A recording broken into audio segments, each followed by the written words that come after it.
Tubuh boleh dibalut dengan kain, tetapi akal yang telanjang, siapa yang akan menutupnya? Zaman ini melahirkan manusia serba rapi di luar, berjenama, punya gelaran, berpenampilan, tetapi di dalamnya kosong, sunyi, kering. Mereka berpakaian cantik, tetapi kehilangan akal yang merdeka. Mereka berpendidikan, tetapi tidak lagi waras. Mereka berpengetahuan, tetapi tidak mengenal kebijaksanaan. Pepatah ini bukan sindiran, ia adalah cermin.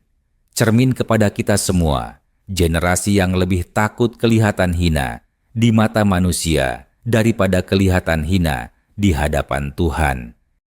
Kita takut bogel tubuh, tetapi tidak gentar membogelkan akal dan prinsip. Kita malu miskin harta, tetapi tidak malu miskin moral. Surat ini ditulis bukan untuk digemari ramai. Ia ditulis untuk menyentak rasa, untuk menampar secara perlahan, untuk menyadarkan bahwa dunia yang kita banggakan hari ini sedang kehilangan sesuatu yang paling mahal, akal yang jernih dan jiwa yang merdeka.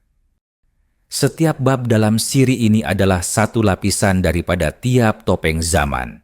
Ia mengupas satu demi satu kebiasaan yang kita anggap normal, padahal ia sedang membunuh kemanusiaan dalam diam.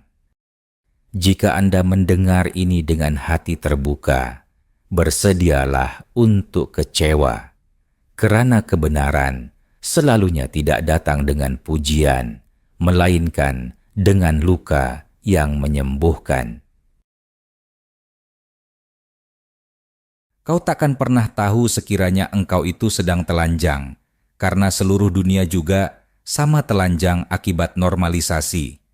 Demikian masalahnya hari ini, bukan kekurangan baju di tubuh manusia, tapi kekurangan kain pada akalnya. Tak berhijab, malah bangga menayang aurat pemikiran.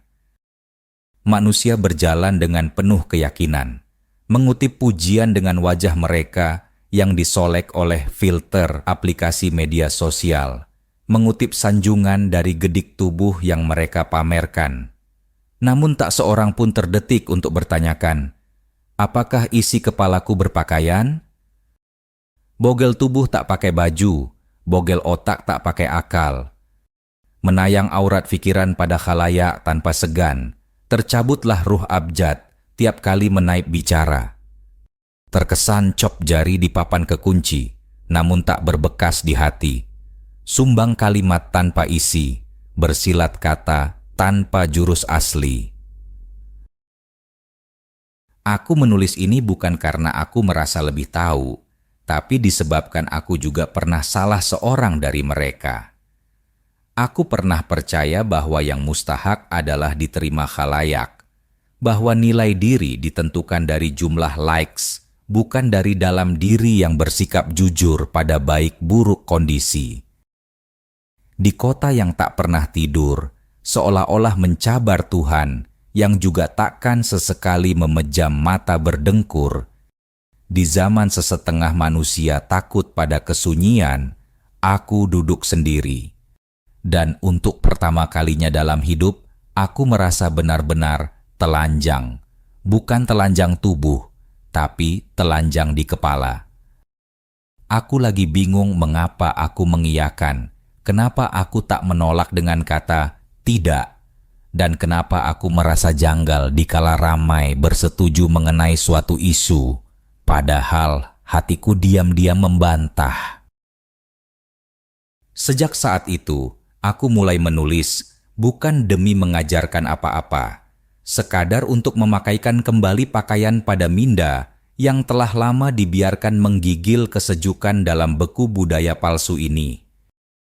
Ini bukan kisah cinta, ini bukan cerita dongeng, ini catatan untuk jiwa-jiwa yang merasa ada sesuatu yang hilang, tapi tak mengetahui perihal apa yang kabut dari dasar diri.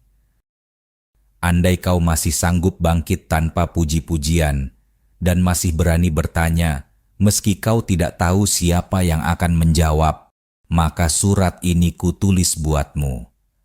Karena suatu hari nanti, Dunia akan semak dengan manusia berpakaian mewah, tapi hanya segelintir yang masih membawa akal waras sebagai busana sebenar mereka.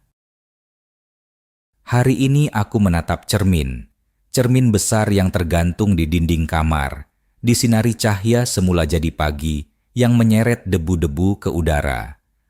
Tapi anehnya, yang kulihat bukan wajahku sendiri, bukan tubuhku. Yang aku lihat adalah sesuatu yang jauh lebih kosong daripada bayangan, yaitu aku sendiri. Pakaian di tubuhku lengkap, rambut tersisir rapi, parfum mahal menyemarak leher, senyum manis tampak meyakinkan. Namun entah kenapa, dari dalam cermin itu, aku melihat sesuatu yang tak terlihat oleh mata kasar. Jasad berdaging, namun otak tak punya isi. Kita hidup pada zaman di mana penampilan telah menggantikan kepribadian. Zaman di mana ramai berlumba mahu jadi cantik, namun amat sedikit yang mengejar untuk menjadi kebenaran. Manusia beradu mahu pakai baju, seluar, dan kasut berjenama mewah, tapi terlupa untuk memakai pikiran sebelum bertindak. Mereka menghafal quote bijak untuk bio media sosial, malah tuli bagaimana rasanya mendengar suara hati sendiri. Mereka begitu takut dinilai buruk oleh orang asing di internet, namun tidak pernah takut dinilai jahil oleh diri mereka sendiri. Aku pernah menjadi seperti itu, mengenakan pakaian yang ditukang oleh sistem, dijahit oleh tren, ditentukan ukurannya oleh algoritma. Ketika fasa pemikiran jumud itu, aku bercakap bukan atas dasar kemahuan, tapi disebabkan jiwa yang rela dijadikan tebusan klise arus semasa. Aku berkongsi bukan karena aku punya sesuatu untuk diberikan, tapi karena aku takut dianggap tidak relevan. Aku memakai pakaian yang bukan milikku. Dan di depan cermin itu, aku tahu, aku sedang menyamar sebagai manusia. Aku yang bukan aku. Setakat memegang peran karakter-karakter yang menonjolkan diri di layar ponsel, yang sebenarnya aku juga tidaklah betul-betul mengenal pribadi mereka di belakang tabir. Aku terpesona dengan persona palsu barangkali, semacam dijampi oleh mentera serapah dukun Siam. Cermin itu tak pandai berdusta. Ia tak menghirau soal gaya. Ia hanya memantulkan hakikat. Dan hari itu, aku melihat bahwa segala kemilau yang kupakai hanyalah ilusi semata. Topeng dari fabrik palsu. Lapisan-lapisan yang menutup kebodohan, bukan menyembuhkan. Aku mulai bertanya, apa maknanya berpakaian lengkap jika jiwaku telanjang tanpa prinsip? Dunia telah menjadikan manusia umpama patung pelaris yang digerakkan oleh angka, komen, dan notifikasi. Lalu di belakang semua itu hanya ada satu pengarah utama, yakni ketakutan. Takut dituduh ketinggalan, takut tak disukai khalayak, takut tak dipeduli masyarakat, bahkan takut untuk menjadi diri yang sebenar. Dari ketakutan itulah kita mulai mengenakan pakaian yang hak miliknya orang lain. Saat itu aku menanggalkan kesemuanya, bukan bajuku, tapi egoku, ketergantunganku pada validasi. Dan aku memutuskan satu hal kecil, aku ingin mulai berpakaian pada otakku, bukan lagi demi ingin terlihat pada mata manusia. Aku ingin belajar, bukan sekadar tahu. Aku ingin diam, bukan sebab takut, tapi karena diam adalah bahasa akal yang sedang bekerja.